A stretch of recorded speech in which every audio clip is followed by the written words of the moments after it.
Welcome, ladies and gentlemen, to the August Lunch and Learn. I'm John Zimkus, the Education Director and Historian here at the Harmon Museum.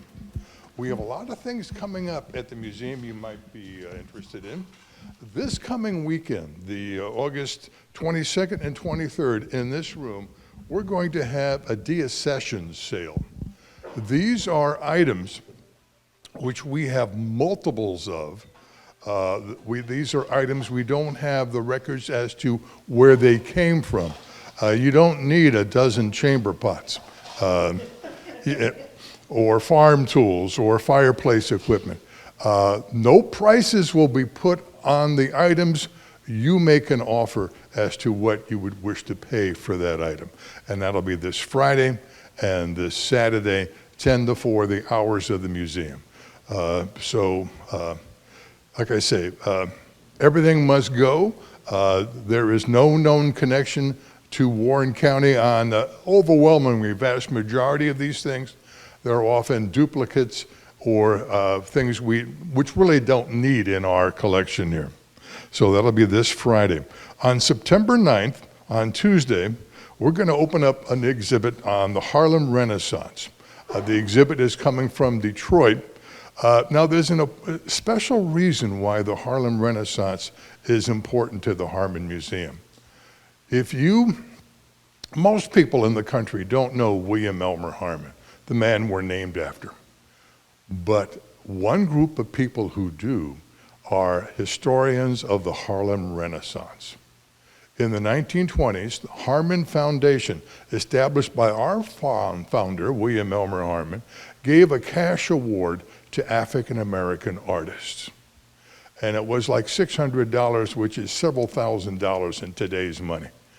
And almost anything on the Harlem Renaissance will say that one of the key instigators, one of the key promoters of this was the Harmon Foundation, the man we are named after. So there is definitely a connection with us. So it's an exhibit which will be here from September 9th to October 4th. Please come and join it. By the way, when you are here, access to the museum is free. So if you come in September or October or September, you could freely see the Harmon Renaissance exhibit. On Thursday, September 11th, we're going to have the first of our Twilight Lecture Series. It's a more in-depth lecture series. It'll be on Thursdays, the first Thursday of the month. Dr. Coyne, the man who spoke to you a few moments ago, he will give one on Lebanon architecture. Come October 9th, Ann Glasscock, the curator of the Taft Museum, will be here. So something to think about. On September 13th, we're going to have here Black Bag Bingo, always a very popular thing for not only a fundraiser for us, but also for the boosters of Lebanon High School baseball. We are trying something very new. We're going to have docent training, and it's going to be an extensive training. So if you or somebody you know would like to become a docent here, we have a 4-week, twice a week docent training. It's going to be a total of 32 hours, but it's going to be on Wednesdays and Fridays at 9 for an hour and then again at 11, different aspects of it. September 10th and 12th, 17th and 19th, Wednesdays and Fridays all the way to October 3rd and 4th. Something, if you would like to be a very important part of this and become, not only will you, even if you don't become a docent, you will enjoy it because you will find out what we have to offer here. And you can do research on your own or be a personal guide to your friends and families and go through the museum. So there are a lot of things going on. As far as Lunch and Learns go, the next couple of ones, on September 21, Caroline Scott Harrison will be here, the wife of President Benjamin Harrison and the first president of the DAR. Grew up in Oxford, Ohio, where Miami University is, and that's where she met her future husband. We need to thank Joyce Loving Browning for getting Mrs. Harrison here. In the past, she has helped us get Annie Oakley, Martha Washington, Lottie Moon, a Confederate spy out of Oxford, and several other females of historic note in the general area. And so with Joyce's help, Carolyn Scott Harrison will be here. And October 15th, our very good friend Linda Martin, right over there, will show another one of her fantastic collections, and this will be over 100 years of Halloween decorations. Hundreds and hundreds of things are in her collection.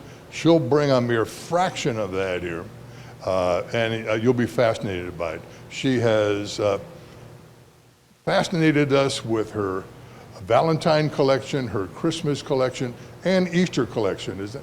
Okay.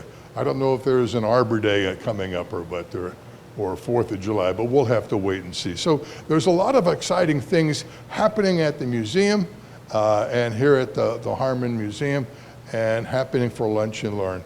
And I'm glad you are with us. We will have our speaker in just a moment. Thank you. Welcome once again, ladies and gentlemen, to the Lunch and Learn for August. Our speaker today is Steve Osborne. Steve is a former IT gentleman in business, and he's been in real estate, semi-retired right now. Like many of us, he was fascinated in finding his roots, so getting involved with DNA and what have you. Finding Your Roots on PBS is one of my favorite shows.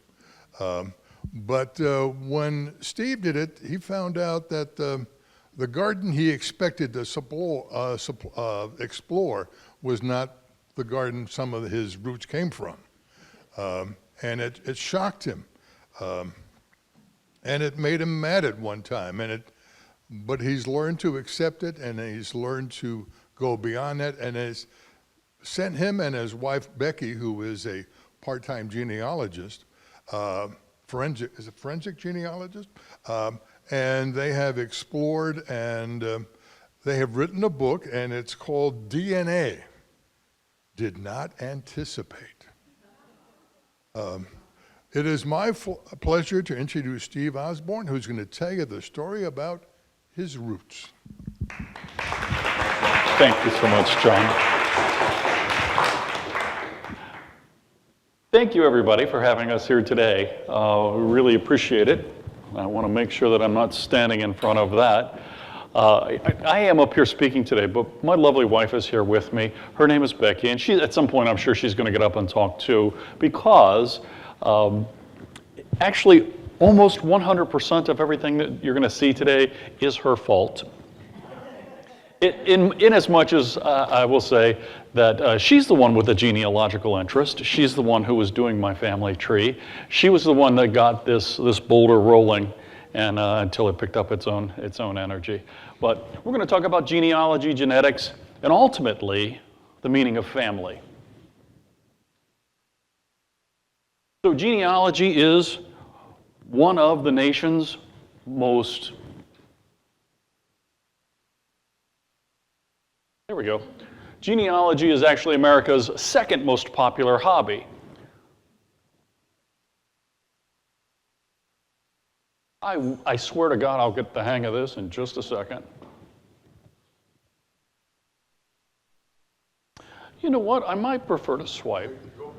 It'll be just like the weatherman, right? Hi, my name's Steve Rawlings. Today is going to be like the rest of the summer, hotter than hell. It's going to rain at 2 o'clock. Anyway, genealogy is America's second most popular, right behind gardening. It is a multi-billion-dollar industry. The curiosity of where we came from and who we're related to and finding our roots. You said, you know, one of your favorite TV shows. It's also one of my wife's favorite TV shows, Long Lost Family, Finding Your Roots. We would sit on the couch for hours watching it, and I always remember thinking, you know, these people that find out, you know, that, you know, they're related to somebody or not related to somebody, or all of a sudden their dad shows up. I was like, oh my God, I don't want to be that poor bastard. You know, that would just be horrible. So Ancestry.com, 23andMe, there's been some turmoil in this industry recently. I'm sure many of you may have heard that 23andMe has had some financial problems. And despite what they said in their privacy statement, they went ahead and took all of your DNA information and sold it to the highest bidder. That's not really true. That's just kind of my own bitter take on it. But these are the ones that most people use when they get a home DNA test. And really, and the reason that they do that is, they're trying to connect with their history. They're trying to connect with who they are and where they come from, right? It's not just only about your mom and dad, but it's about your grandparents and where they came from. And it's really about what do I wear? You've seen the Ancestry commercials, right? Should I be wearing a kilt or a kimono or a crown? What should I have on, right? Lederhosen. And so Becky is, as we said, a forensic genealogist. She has a huge interest in this. And she's also extremely proficient. And when I say extremely proficient, she's retained by multiple law firms to go find people. So like in an example, state of Michigan, if someone dies and they don't have any children or grandchildren, the state requires them to go up 2 levels in the family tree and then find everybody out from that family tree to disperse assets. That's what she does. And not just because she's my wife, not just because she's here, not just because I forgot to do the dishes last night. She is one of the best people that I've ever met. Matter of fact, pretty much a lot of other people who do Ancestry, she's really good at it. So when we go search for our relatives, there's kind of 2 different ways of doing it. Genealogy and genetics, or DNA testing. So genealogy is researching and collecting documents, birth certificates, marriage licenses or certificates, baptismal records. This is all documentation that you would find in a church or in a county, a state seat, or someplace, any place that holds these records. Genealogy, think of it this way, is who the government says your family is. It truly is, right? That's who the government says your family is. That's your record, that's inheritance, that's what's on your driver's license or your Social Security card. And in a lot of ways, it's used by the government for passing assets through and also supplying people with certain rights. Genealogy, in many ways, is based on kind of tribal lore or oral history. It sometimes is influenced by personal interest. In other words, so who is the father of this, this new boy? Whoa, well, it's my husband sitting right here. And sometimes that's not always accurate. Not trying to make any issue out of that, other than it conveys just what people said. Genetics evaluates and compares your unique genetic material, DNA. Everybody's heard of DNA. What a lot of people haven't heard of is the sub-elements of DNA called centimorgans. And people just typically call them CMs, centimorgans. It's the number of chains of little pieces of DNA that you match with other people. So a parent will have, and a child will match about 3,500 centimorgans. And as the relationships get further and further out, the number of matching centimorgans get fewer and fewer. But it's a really easy test to figure out if John and I are related, and it will not only tell him whether John and I share DNA, but the number of centimorgans that we match will tell us how close our relationship is.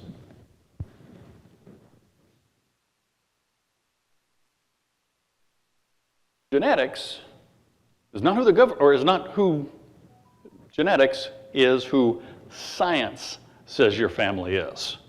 And it is not really open for interpretation. It's really the scientific evidence. It is cold, it is heartless, and it really doesn't care about you at all, or your feelings. 'Cause There's a saying of those in the community that genealogy without genetics is really just mythology. It's like any other story that was told. That's why they call it tribal lore. Here's the really cool thing. What Becky does so well and what genealogical detectives do really well is they leverage both of these. So, John, do you mind if I share just a little bit of the conversation we were having? Sure. You do mind? Or you don't mind? Go right ahead, okay. John is looking for some people in his ancestry, and he is having a little bit of a challenge because they kind of disappear back in history in the records. I had that exact same problem. My grandfather disappeared as we went back in time. We found him in Canada, but we knew he had come from England. Becky used genealogical records, birth records, and a lot of other types of records, and coordinated or matched those, compared those to some genetic records, and after 3 short years, she was actually able to discover my grandfather and his origins in the UK. We'll talk about that a little bit more. So here's the kind of the differences. This is what genealogy delivers to you. It's a family tree, right? You have one on the table in front of you. It's it's me, it's my siblings, it's my mom and dad. Genetics delivers this to you, which is basically a plot diagram where you could put your DNA matches or the nucleotides will show up in these bars, and then you can compare them to another person's and see how many of those match. And the more of them that match, the closer relationship that you have. Some people ask, how accurate is DNA? If the testing is done properly, it's 99.998% accurate. Yeah. So when I had a problem with my DNA, that was the first thing I said. I just don't think the test is right. So here's a chart that was created, and you are right here in the middle. And it shows your parents, your grandparents, your great-grandparents, your children, your grandchildren, and then all the different iterations of siblings and cousins and half-cousins and aunts and uncles. And with each one of these blocks, the further away we get from you, the smaller the number gets. So you and your parents share about 3,500 centimorgans. We talked about that before. Your children, well, the exact same number, because you have essentially the same relationship, parent-child relationship. Your grandchildren, only about 1,200. Your first cousin, only around 800 on average. And the further that you get away, the smaller that number gets.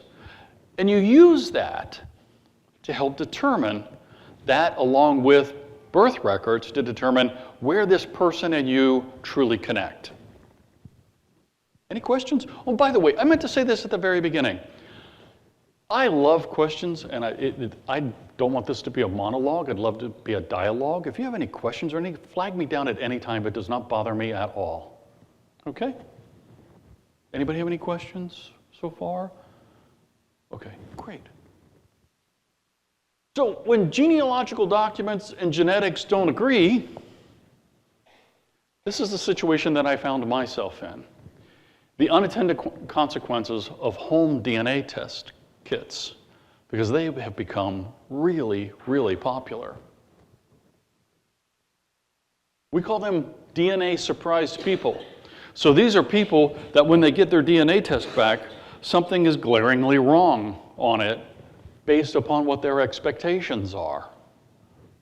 And these people fall into certain categories. One category, and forgive the community or industry terms, but they're called LDAs, late discovery adoptees. So this is someone who was adopted early on, and they were never told. And so, they take a DNA test, and mom and dad don't show up on their DNA test at all. So we got to have that conversation. And then there's another group, DCP, donor-conceived people. Now, these are people who either one or both of the parents were having problems with conception, and so they go to a clinic, and they help with artificial insemination. And again, maybe the child wasn't told, and there's no judgment there. I know that I don't want to come off as harsh, because how the individuals handle these situations is as unique as the individuals are. You gotta just, no judgment there. And so again, for some reason, they get a DNA test and they find out that only one of their parents show up, or none.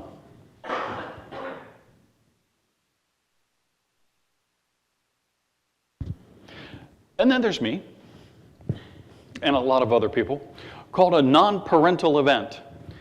And a non-parental event just means that you're not the product of your two parents. And in close to 90-some-odd% of the time, it's your mom is your mom, but your dad is not your dad. As they say, it's mama's baby, it's daddy's maybe. And there's a lot of reasons for this. And again, no judgment tied to any of the reasons. Some of them are very unfortunate due to maybe sexual violence, which God forbid, that is the case. Sometimes it's due to an affair or due to whatever. But there's a lot of us that are surprised. Just to make this even more confusing, sometimes this term, NPE, is used to cover everybody, but it's really just a subsection. The easiest way I have found to refer to this group, they are DNA orphans. Someone who lost the person who they thought were their parents to a stupid, I don't have any resentment, DNA test. We call them DNA orphans. So this brings a crisis of misattributed parentage. So misattributed parentage, it just means either your mom or your dad or both are not the people who you thought they were. Now, on the surface, that sounds, maybe that's kind of serious. I have a lot of people who have said, well, what's the big deal? The man who raised you, he's really your dad anyway. Nothing's really changed. There are some real challenges with misattributed parentage if you're the person who finds themselves in that. But it's also become a crisis. So in 2000, the estimated percentage of the population that had misattributed parentage was 2%. And then us baby boomers started to get a little bit older, and we don't remember the 60s. Well, actually, none of us do. And then in 2010, that number was adjusted to 5%. 5% of the population has misattributed parentage. Now the number is as estimated with these home DNA test kits coming out and the results coming back as quickly as they are, and how quickly we are finding DNA orphans. They say the number may be as high as 10%. I can absolutely guarantee you it's above 8. And the fear is that it might be as high as 13%. That means, if you think about that, right, that's a lot of people who got the wrong Father's Day gift or whatever, right? I mean, that's a pretty high number.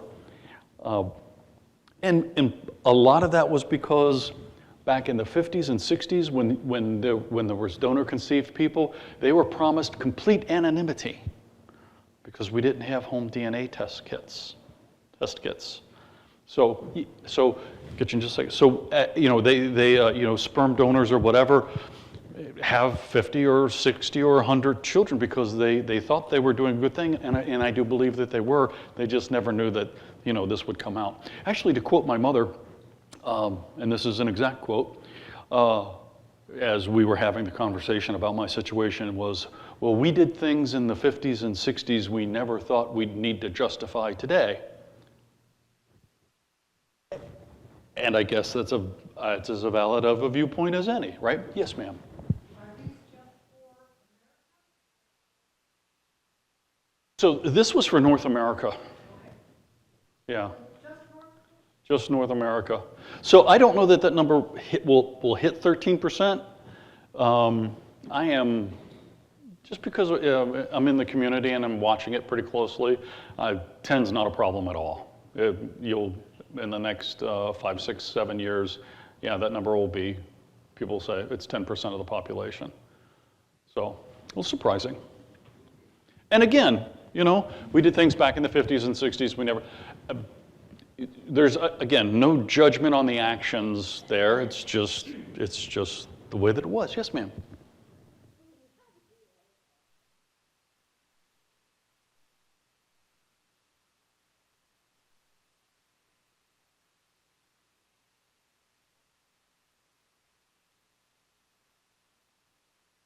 So the question was, her sister had a DNA test and it came back with the genetic makeup.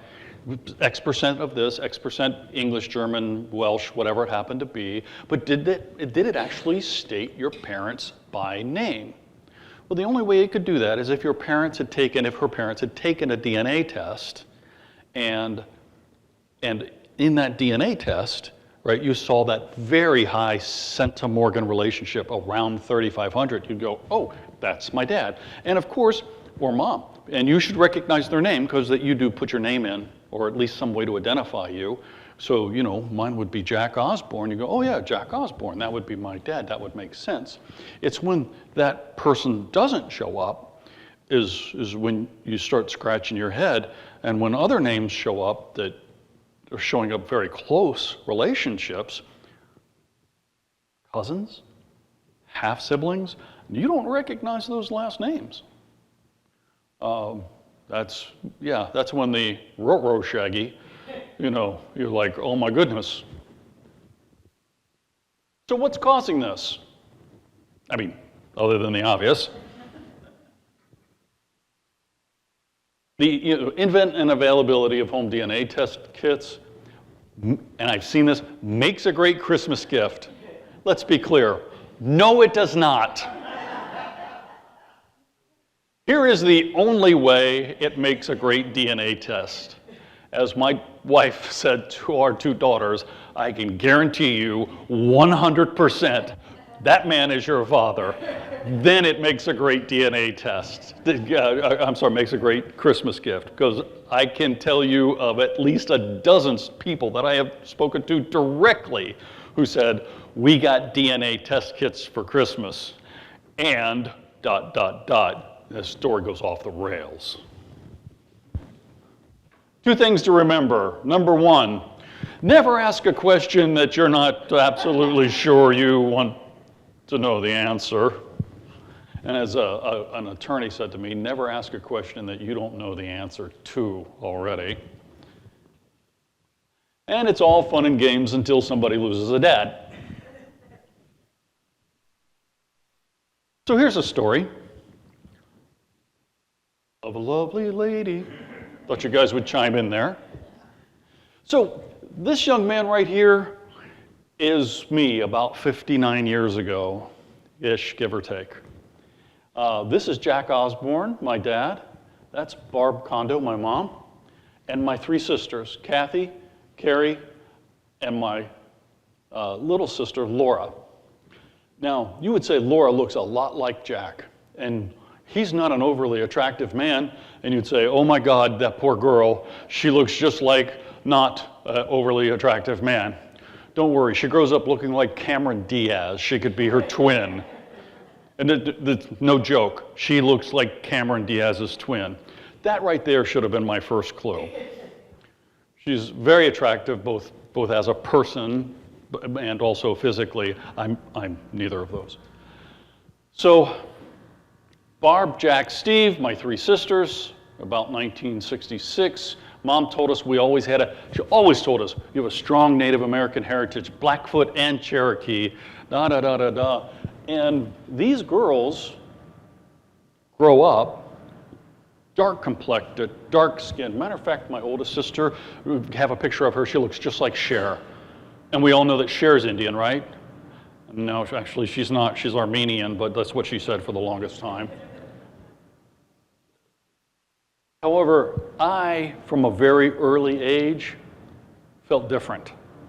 I felt strange. I have felt this my entire life. From about the time when you could start maybe noticing it, 5, 6, 7 years old. Matter of fact, I was 11 years old when I said to my mom, "Mom, I have a question for you and you can tell me the truth. It's okay, you can tell me the truth." Was I adopted? And she said, "What?" I said, "Was I adopted?" She said, "Why would you ask that question?" I literally just held my arms out and I said, "Look, I am so different than the rest of the family. I am so different than my sisters, right? I feel like I don't belong." She said, "You weren't adopted. I had you." 100% accurate, 100% also misleading, right? She knew the question I was asking. So if you watched Sesame Street, there was this song, "Which one of these things is not like the others?" And I was watching that TV show and I literally thought, that's me. Everyone else in this family is a shoe. I'm a spoon. I'm not even a boot. I'm a spoon. I didn't look like them. I didn't act like them. I didn't think like them. We did not hold the same values, which is bizarre because we're raised in the exact same environment. You would think that nurture would at least redirect some of this.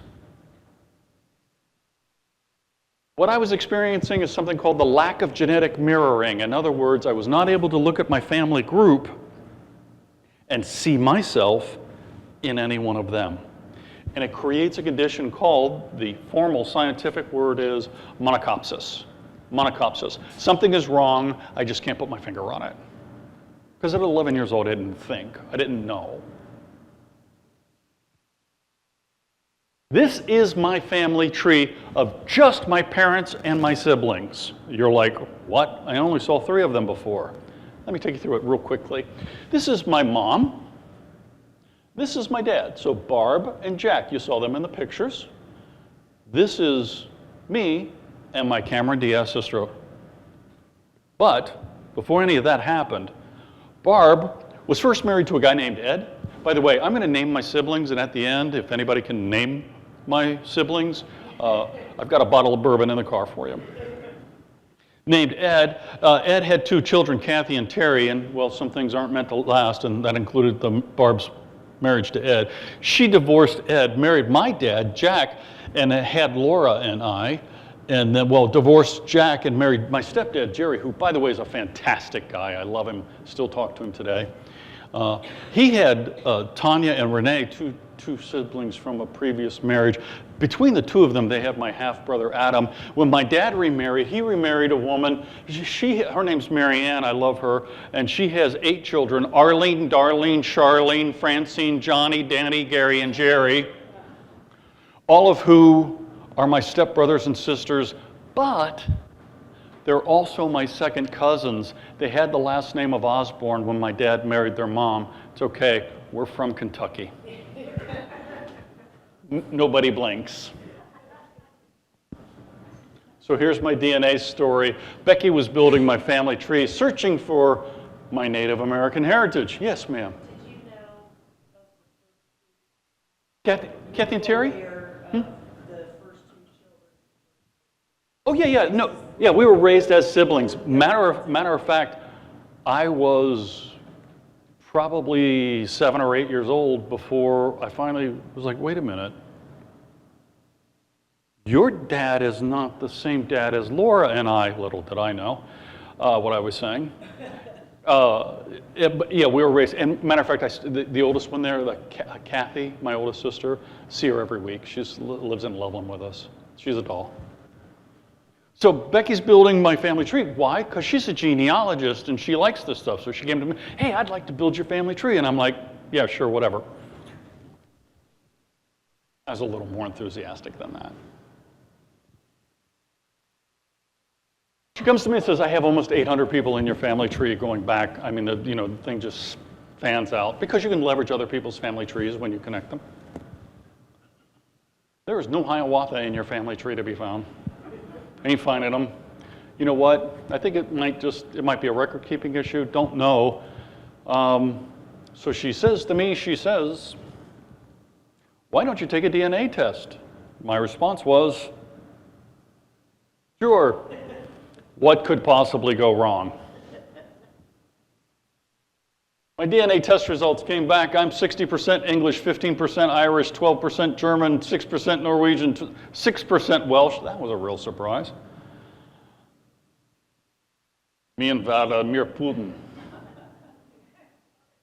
Russian and exactly 0.00% Native American. Somebody had lied to me. That it was the person that I was supposed to trust the most. And that was the end of it.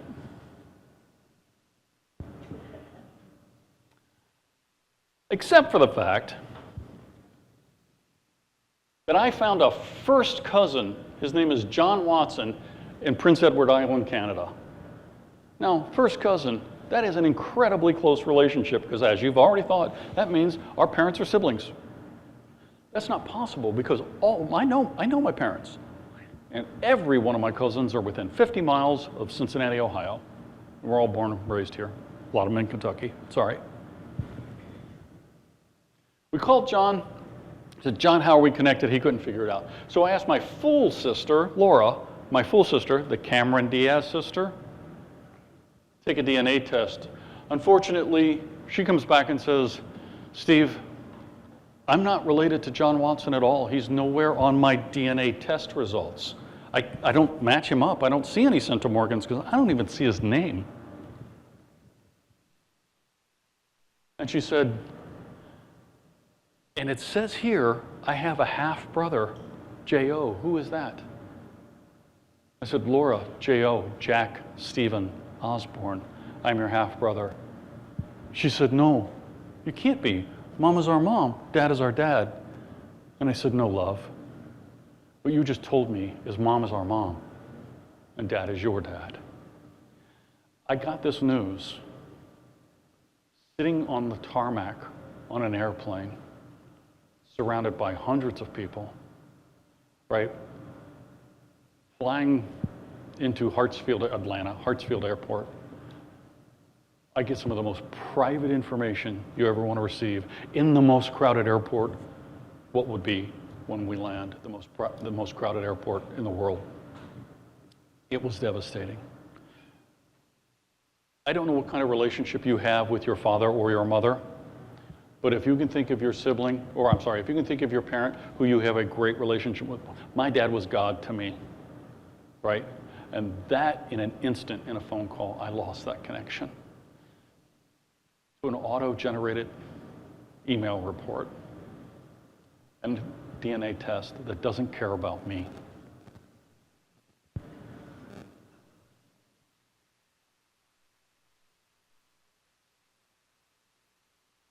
So I lost my foundation with my dad. The questions, they would just, you couldn't even consider one of them before the next one ran through your head, right? Who knew and when? If this is a lie or an illusion, what else is? Think about it. Your father's the cornerstone of your life, or your parent, your mom. Person, we're not even related. Who knew about this?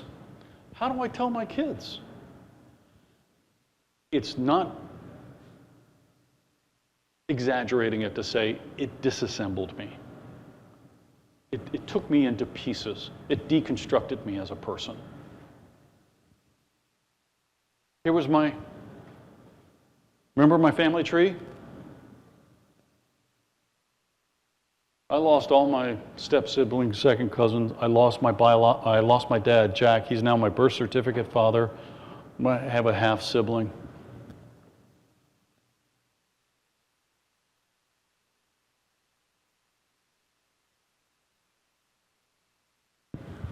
My dad was my biggest fan. He was truly the audience I played for. Everything I did was to make Jack Osborne proud. That's how I lived my life. It leveled me to my core. I honestly can't convey. I try to do it in the book. And when it gets worse. I go to confront my mom. And I said, I hadn't talked with her in a while. Mom and I had been estranged for a little bit. And I called her and I said, hey, I found something that I believe belongs to you. I'd like to bring it over. She said, okay. When I got there, she said, why are you here? I said, I'm pretty sure you know why I'm here. Anyway, my first words were, I took a picture that John Watson, my cousin from Canada, had sent me. It was the only picture I've ever had or seen of my biological father. But I don't even have to show you that picture, because you're looking at it.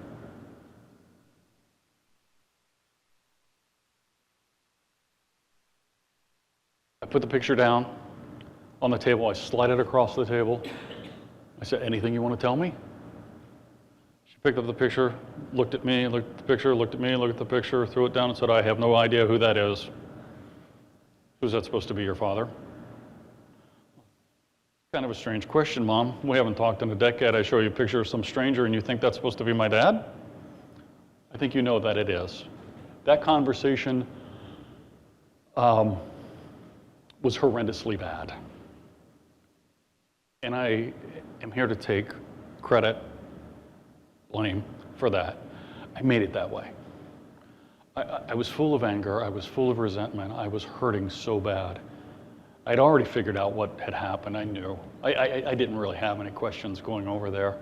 I went over there really just to cause somebody some pain. And I see that now, and I feel bad about it. But it is what happened. So I get done with that conversation, and I go home, and Becky said, how did it go? I said, it was horrible, horrible. She lied to me. She continued to lie to me. I said, really, all I wanted to know was what was going on back in 1963. Just tell me what happened. I just want to know. And Becky says to me, the last line you see there in there, she said, have you read her book? I said, I'm sorry, her what? Her book.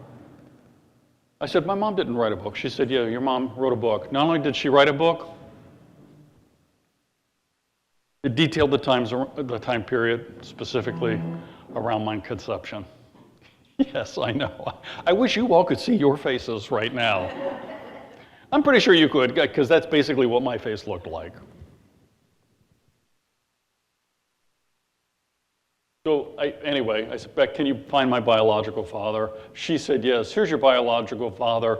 His name is Peter Holmes. He was born in Canada in 1925, so I'm half Canadian, eh? I thought I was 100% Native American, or at least 25%. You know, I'm not Hiawatha. I'm Canadian. He immigrated to New York City in 1951. Then he moved to Marymount. We all know where that is, where Barb and Jack were, 13 miles from Barb and Jack. And Becky found him coming in and out of the country on customs forms from from New York to London, London to New York, New York to London, London to New York, New York to London, London to Cincinnati. Doing all of this? What's all this travel? He was actually the VP of sales and sales trainer for a small company called British Airways. I was conceived in 1963. It's a good year. He moved to Palm Beach, Florida in '77, passed away in 1982. Did I ever meet him? You have to read the book. I'm not selling the book, I'm just saying it's a long story. And here's the picture that John sent me. It was like seeing a ghost. By the way, he's 26, 27 in that picture. I was 26, 27. I owned that identical cut suit. Identical. Mine was a little grayer, but that identical suit.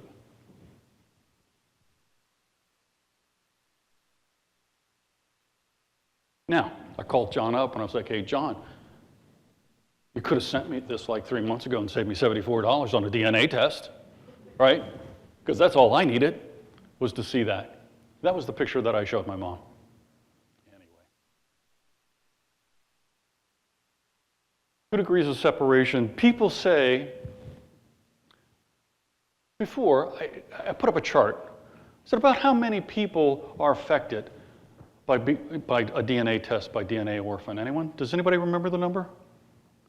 Take it. I know you do. Just anyway, what was about the number? I'm sorry? 800? I'm sorry, percentage of the population. Yeah, 10, right, 10%. These are 2 degrees of, actually I will tell you it's a whole lot more than that. Because misattributed parentage affects more than just the orphan. How many of you have parents, children, siblings? Because every one of them are touched by it. This is the DNA orphan constellation. This is me right here. It not only affected me, it affected my raising parents. So my mom and Jack Osborne, the man I'm named after.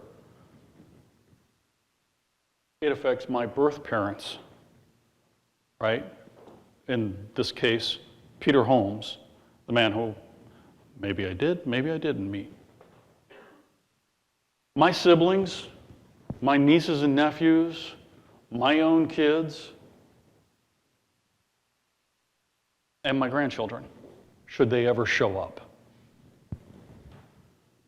It changes, and any newfound family, which by the way, this is John Watson and his daughter, it changes the relationships of all of these people, and it's incredibly complex. Parents, newfound family, there's a question of, hey, when did this happen? Hey, what about inheritance? Hey, what about, the questions just continue and continue.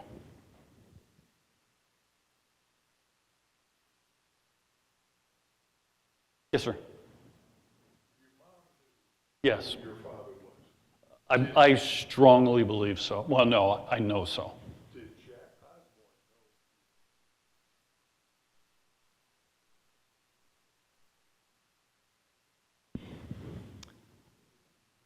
know? There's 2 schools of thought. And if my wife gets up, she'll disagree with me. So my mom and dad divorced when I was 4 years old, and my mom made it extremely difficult on my father every day of our relationship from that point out. It's not a smart thing to do, you know, and it was a horrible thing. But anyway, my dad, he either A, did not know, and he was the cornerstone and foundation of my life, and we had a fantastic relationship till the day that he died when he was 66 years old. And he's a good man. Or he did know. Not a word of that changes. He executed his duties as a father without fail, no matter how hard my mother made it, for all those years, and did nothing but say, I love you, son, every time we talked. In which case, if he didn't know, or if he did know, he was an absolutely great man. Now, again, we don't have enough time, and I'm not selling the book, but there was something that happened that did get in the book that says, my wife firmly believes 100%, and I believe strongly that he did know. One of the things that kind of convinced me is I went to tell my stepmom, his wife, I went to tell my stepmom, my 90-something-year-old stepmom, about what I had discovered. And I said, Mom, are you home? She said, yeah. I said, Jerry's here. That's one of my brothers. I said, I want to come down and talk to you about something. I come down. I said, hey, there's no other way to say this, but to just say I took a DNA test. Jack's not my dad. And my stepmom looked at me and said, is that it? And I said, yes, ma'am. She said, oh, hell, Steve, I thought she was driving down here to tell us you and Becky's getting divorced. I said, no, ma'am. She said, it wouldn't matter to your dad, not one bit. He could sit right here. He wouldn't give a damn. And I thought, wow, that's really great. That was mighty fast. That was really easy. That might have been too easy. So we're not sure. My wife is sure. So how do you recover from this? DNA shocks, NPEs, It's like a genetic earthquake. It just shakes you to the ground, knocks you on your ass. You got to get up, clean everything off. And then when you put everything back together, nobody ever knows anything happened, except for you, because you lived through it. For me, it was my wife, Becky, my daughters, my siblings. I had 14 siblings, right? And some of them have already passed, but my siblings who I treasured my entire life because I had monocopsis, I had always felt different, and so therefore I kind of always created a little space with us because of the way I felt about myself.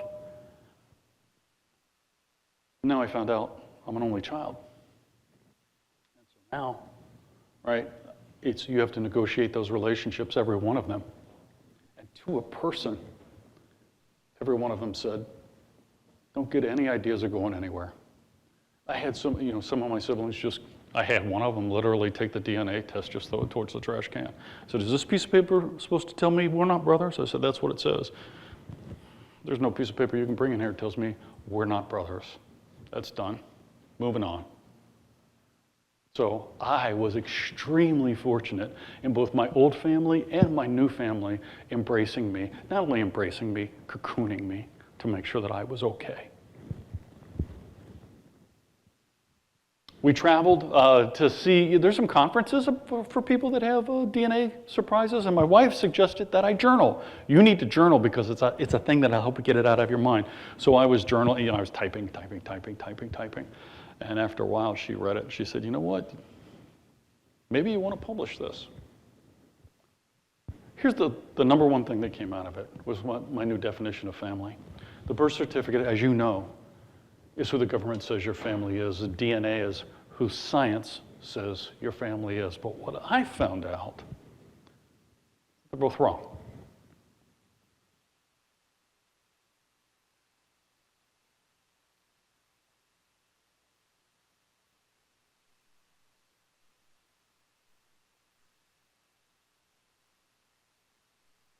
My family showed me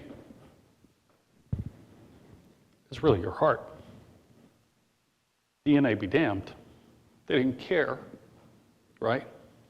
The only thing that matters to family is love and commitment.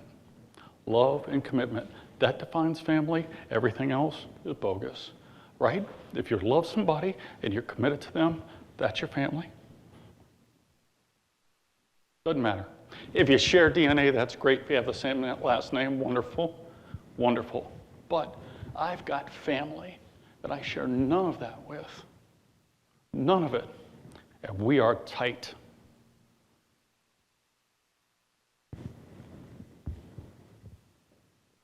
Only love and commitment defines family. That's my definition for family. That's my definition of family. That and nothing else.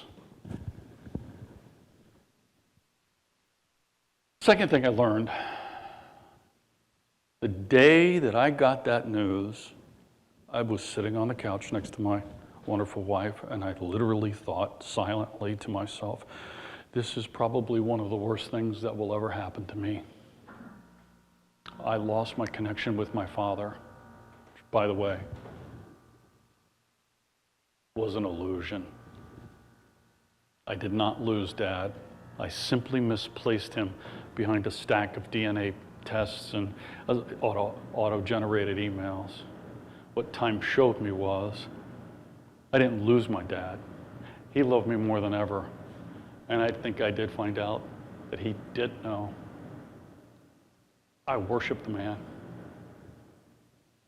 3 years later, I now see it's one of the best things that has ever happened to me. Because my monocopsis is gone, I no longer wonder why I'm different. I'm an alien, we all know. It's okay, it's out in the open. It's a huge joke now, and everybody's okay with it. Here's the other thing, I am completely okay with 100% of everything that happened in the story. 100%. I hold no resentment to my mom, against my mom or anything, right? I'm good with everything. I am. I especially have an appreciation for my spouse who drug me through this. When I couldn't stand myself, she stood for me. And I really appreciate her.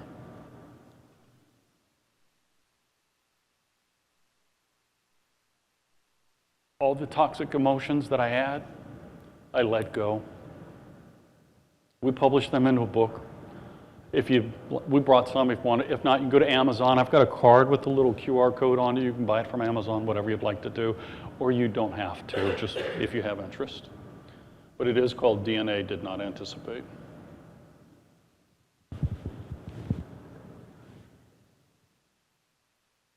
Thank you so much.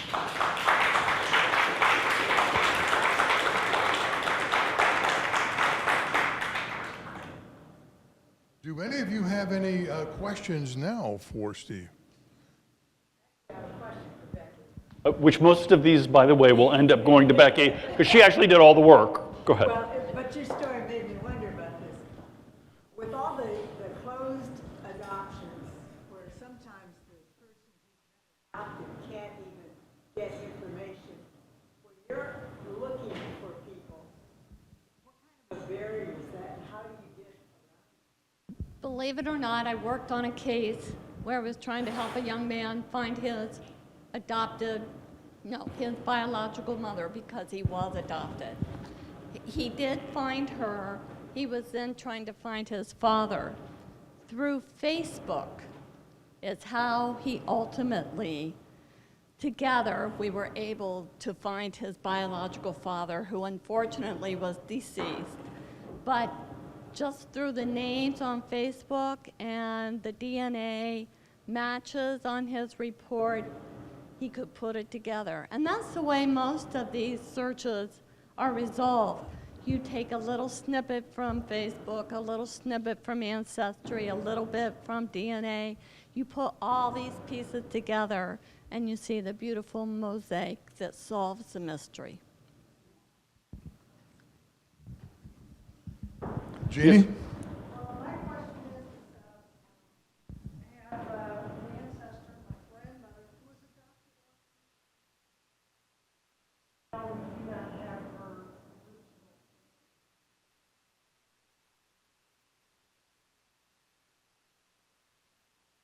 Public knowledge, where you can find someone usually trains that came from New York City. With children who are either orphans or So to restate the question for people who may be watching this, your grandmother was adopted from an orphanage, so they don't necessarily have her original or true given name or who her parents were. How do you find that, Ms. Wunderkind? That's a tragic story, and I'm not familiar with the orphan train, but I have heard of something very similar on an international level called British Home Children. I don't know if any of you are familiar with the British children who were taken out of Britain during the war. Many of them came, and actually before the war, came to Canada and were adopted by families there. This is a place where I looked for Steve's biological grandfather. Often they will have a listing of the children's names and maybe some information about where they went to. But I think in that case, your DNA matches, if you've taken a DNA test, is the best way to find your grandmother's identity and her true name.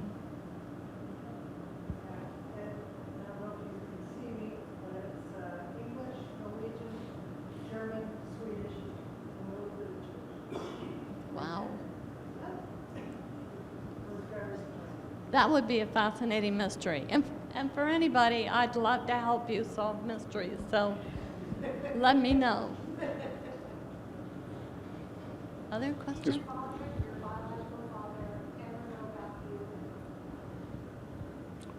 The question was, did my biological father ever know about me? And for the longest time, we thought no. And my oldest sister, Kathy, the one who looks like Cher, right? One day we were just comparing some fragment memories that we had. So when this would have happened, I would have been 4. I was 4. Kathy's 7 years older than I am. She was 11. So we had the exact same memory of a blue station wagon and of a man coming to talk to my mother. And I just had this fragment memory of me being in the front seat and this guy leaning in and he and my mom talking. Kathy was able to fill in everything, and she said she remembered that before that meeting happened, Mom was on the phone with someone, and she kept using the name Peter, my father's first name, biological father's first name. And she said, I remember the blue Ford station wagon. And just because of the specifics of the story, you're able to narrow all of this down. But one of the key things was, in a box of scrap pictures, I had come across a picture that I had tossed in kind of like the discard pile. It was a picture of the blue station wagon with a date on it. We also know that that car was totaled in a car accident that almost killed yours truly. So we were able to narrow it down to almost the exact location of where it happened. So we do believe that I did meet him, and that the conversation was my mother was trying to get him to leave his wife. Sorry, I know that sounds a little salacious. My apologies, but. Steve, John Watson was your first cousin, correct? Sir, yes, sir. Did Peter have any children besides you?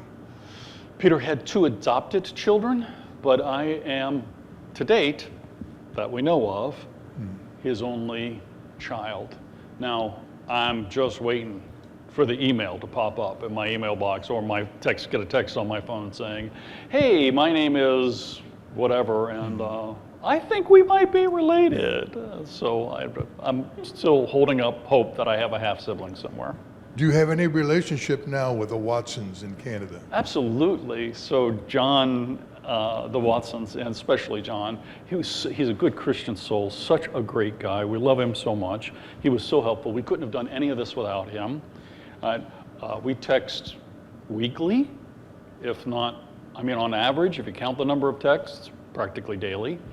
But it averages about weekly. And we went to Montreal to meet with him and his wife and his daughter and granddaughter. Yeah, no, it's great. I got a new family out of it. It's pretty cool. Just the whole world is UK, since he did go London to New York, Cincinnati, maybe the UK or somebody in the UK. Well, and that's actually what Becky has said. You may have a half-sibling in the UK, and we very well may be. Becky's really also good at this, kind of on a tangent of that. The whole DNA and the searching for people, to find my grandfather, because when he left the UK, he changed his name and we didn't know it. He came to Canada, so he disappears as you're going back in time. He lands in Canada, but you can't find him anywhere else, except for you knew he came from the UK. Becky finds a second cousin once removed of mine in Australia. So to find my grandfather, we literally go from the US to Canada to Australia back to London. And she did all of that, the combination of paperwork, baptismal records, documentation, and DNA. So I don't understand half of it. I'm just not that bright. But she's like, it's got it down.